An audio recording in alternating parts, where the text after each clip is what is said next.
Praise అలాడ్. దేవుని పరిశుద్ధ నామానికి మహిమ కలుగునుగాక. చక్కటి అవకాశాన్ని దయచేసిన దేవాతి దేవుడికి ప్రత్యేకమైనటువంటి వందనాలు తెలియజేస్తూ ఉంటున్నాను. ఈ సమయంలో పరిశుద్ధ గ్రంథంలో నుండి ఒక లేఖన భాగాన్ని మనం చూసుకుందాం. ఎఫెసీయులకు రాసిన పత్రిక 4వ అధ్యాయము 31 నుంచి 31వ వచనాన్ని గమనించినట్లయితే, సమస్తమైన ద్వేషము, కోపము, క్రోధము, అల్లరి, దూషణ, సకలమైన దుష్టత్వము మీరు విసర్జించుడి. ఒకని ఎడల ఒకడు దయ కలిగి కరుణా హృదయులై క్రీస్తునందు దేవుడు మిమ్మల్ని క్షమించిన ప్రకారము మీరును ఒకరినొకరు క్షమించుడి. ఈ యొక్క వాక్యాన్ని చూసినట్లయితే ఈ లోకములో ఉంటున్న వాటి కొరకు దేవుడు మాట్లాడుతూ ఎఫెసీయులకు రాసిన పత్రిక ద్వారా మనతో దేవుడు భక్తులైనటువంటి వారి చేత మాట్లాడుతూ వస్తూ ఉంటున్నారు. ఏమని మనము గమనించినట్లయితే, సమస్తమైన ద్వేషమును, కోపమును, క్రోధమును, అల్లరి, దూషణ, సకలమైన దుష్టత్వము మీరు విసర్జించుడి. ఈ పైనవి అన్నీ మనము చూసినట్లయితే ద్వేషము, కోపము, క్రోధము, అల్లరి, దూషణ అవన్నీ దేవుని దృష్టిలో ఎలా ఉన్నాయంటే, దేవునికి ఇష్టానుసారంగా కాకుండా లోకానుసారమైనటువంటి వాటిని మీరు విసర్జించుడి, అంటే వాటిని వదిలిపెట్టండి, వాటిని విడిచిపెట్టి జీవించండి అని చక్కగా మాట్లాడుతూ వస్తూ ఉంటున్నాడు. ప్లస్ ఆ విధముగా వాటిని విడిచిపెట్టిన తర్వాత దేవుడు ఏ హృదయాన్ని కోరుకుంటున్నారో అని మనం చూసినట్లయితే, ఒకని ఎడల ఒకడు దయ కలిగి కరుణా హృదయులై క్రీస్తునందు దేవుడు మిమ్మును క్షమించిన ప్రకారము మీరు కూడా అలాగే వేరే వారిని క్షమించండి అని మాట్లాడుతూ వస్తూ ఉంటున్నారు. నిజముగా ఈ యొక్క అంత్యకాలములో, ఈ లోకములో చివరి దినాల్లో మనము ప్రతి ఒక్క మనుషులో గమనిస్తున్నది ఏంటి అని మనము గమనించినట్లయితే, ఇక్కడ స్పష్టముగా రాయబడి ఉన్న ఏంటంటే, ద్వేషము, కోపము, క్రోధము, అల్లరి, దూషణ, సమస్తము సకలము కూడా ప్రతి మనిషిలో ఈ విధమైనటువంటి కార్యములు జరుగుతూనే ఉంటున్నాయి. దేవుడు ఏం చెప్పాడంటే, వాటన్నిటిని విసర్జించండి, వాటన్నిటిని వదిలిపెట్టండి.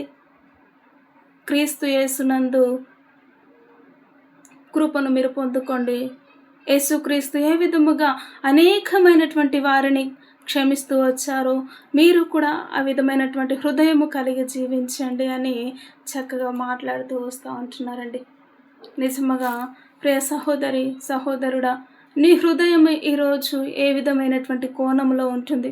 అనేకమైనటువంటి క్రోధము అనగా నీ యొక్క బంధువుల మీద, స్నేహితుల మీద, లేక నీ చుట్టుపక్కల మీద క్రోధము, అల్లరి, దూషణ, కక్ష, ఈర్ష, అసూయల చేత నీ జీవితము ఉంటుందా? వాటన్నిటిని విడిచిపెట్టు. ఎందుకంటే దేవుడు ఆయన ప్రేమ స్వరూపి కాబట్టి ఆయన ఏ విధముగా అనేకమైనటువంటి కార్యములు చేస్తున్న మనల్ని ప్రేమించి తన సర్వాధికారి అయినటువంటి ఆ యొక్క సమస్తాన్ని వదిలిపెట్టి దేవుడు నీ కొరకు, నా కొరకు ఈ యొక్క భూలోకానికి వచ్చారు. ఆయన నీ కొరకు, నా కొరకు వచ్చి తన ప్రాణాన్ని అర్పించేంతగా ప్రేమించి క్షమించాడు. మన పాపముల నిమిత్తం ఆయన మరణించిన దేవుడు. కాబట్టి ఆయనను వెంబడిస్తున్న నీవు, నేను కూడా యేసయ్య ఏ మార్గములో నడుచుకున్నాడో, ఆయన ఏ ఉద్దేశము కలిగి లోకంలో నన్ను ఏర్పాటు చేశారో ఆ యొక్క మనస్సును, ఆయన ఉద్దేశమును మనము రూఢిపరిచే విధముగా ఉండాలి. ఆయన ఉద్దేశములను మనము సఫలపరిచే విధముగా ఉండాలి. కానీ కుళ్ళులు, కుతంత్రాలు పెట్టుకొని ఈ లోకంలో ఏది సాధించలేము. కాబట్టి దేవుడు అంటున్నాడు, నిన్ను వల్ల నీ పొరుగు వారిని ప్రేమించు. దేవుడు ఏ విధంగా అనేకులను ప్రేమిస్తూ వచ్చాడో ఆ విధమైనటువంటి ప్రేమ కలిగి నువ్వు ఎప్పుడైతే జీవిస్తావో నీలో కుళ్ళులు, కుతంత్రాలు, కక్షలు, అల్లరి, దూషణ, ఎదుటి వారిని హింసించడం, ఎదుటి వారిపైన నిందలు వేయడం ఆ యొక్క జీవితం నీలో ఉండనే ఉండదు. కాబట్టి ఈ రోజు నుంచి ఆ విధమైనటువంటి మార్గములను నడిచినట్టయితే ఈ క్షణమందు దేవుడు నీతోటి మాట్లాడుతూ ఉంటున్నాడు. ఆ యొక్క మార్గమును నువ్వు విడిచిపెట్టి నిన్ను వలని పొరుగు వారిని ప్రేమించినట్లయితే దేవుని గొప్ప మహిమను, ఆయన ఆ యొక్క ఆశీర్వాదమును దేవుడు నిన్ను దీవించడానికి సిద్ధముగా ఉన్నాడు. కాబట్టి అట్టి సిద్ధపాటు కూడికలో ఈరోజు దేవునికి నీ హృదయాన్ని అర్పించినట్లయితే ప్రార్థన చేద్దాం. ప్రతి ఒక్కరు ఏకీభవించినట్లయితే, మహోన్నతుడ జీవము కలిగిన తండ్రి, నిజముగా అనేకమైనటువంటి అయా వాటిని విసర్జించుడి, ప్రేమ కలిగి ఉండు అని మాట్లాడుతూ వచ్చాం.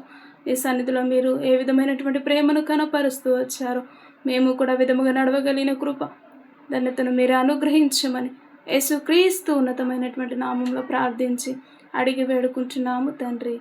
Amen. Amen. Praise the lord అందరికీ.